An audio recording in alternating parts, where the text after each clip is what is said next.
اس بات میں کوئی دو رائے نہیں ہے کہ ریاست تلنگانہ کے عوام ہر اعتبار سے کرائرز کے ہر خطے کے انسانوں کے مقابلے کافی خوش قسمت اور پرسکون زندگی گزار رہے ہیں۔ وزیر اعلیٰ KCR نہ صرف ایک سیکولر ذہن اور فراغ دل عوامی قائد ہیں بلکہ ہمہ وقت رفاہ عام کے لیے سرگردہ رہنے والے دنیا کی واحد سیاسی شخصیت ہے۔ KCR حکومت نے گزشتہ 6 دہائیوں سے مسلسل حق تلفی اور ناانصافیوں کا شکار بنائی گئی ریاست تلنگانہ کو محض 8 سالوں میں متعدد ترقیاتی کاموں کی انجام دہی کے ذریعے صف اول میں کھڑا کر دیا ہے۔ ریاست تلنگانہ میں حکمرانی کا حق صرف اور صرف KCR TRS کو حاصل ہے۔ ریاستی عوام خاص طور پر حلقہ صبری منوگوڑ کے عوام اور رائے دہندوں کو چاہیے کہ وہ ضمنی انتخابات میں TRS پارٹی امیدوار کے پربھاکر ریڈی کو بھاری اکثریت سے کامیاب کرتے ہوئے وزیر اعلیٰ KCR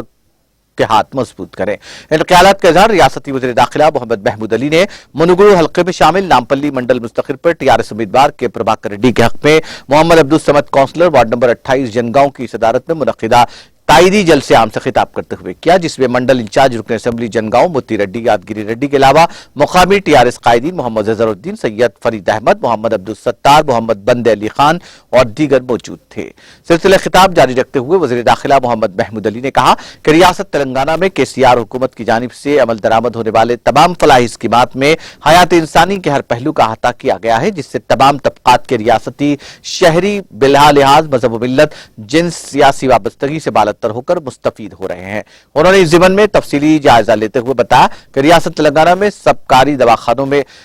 دواخانوں میں پیدا ہونے والے ہر بچے کو KCR کٹ اور لڑکے کی پیدائش پر 12,000 روپے اور لڑکی کی پیدائش پر 13,000 روپے سرکاری مدد فراہم کی جاتی ہے۔ اس کے علاوہ 3 سال کی عمر تک نومولود کی مقامی آنگن باڑی آیاؤں آشا ورکر و افزائش کی جاتی ہے۔ زچہ اور بچہ کو متوازن غذا روزانہ مفت دی جاتی ہے۔ 4 سال کی تکمیل پر ریاست کے ہر کمسن بچے کو معیاری اور قیمتی تعلیم سرکاری مدارس و اقامتی مدارس میں دی جاتی ہے۔ دوران تعلیم ہر سال تعلیمی وظائف ہر طالب علم کو دیے جاتے ہیں۔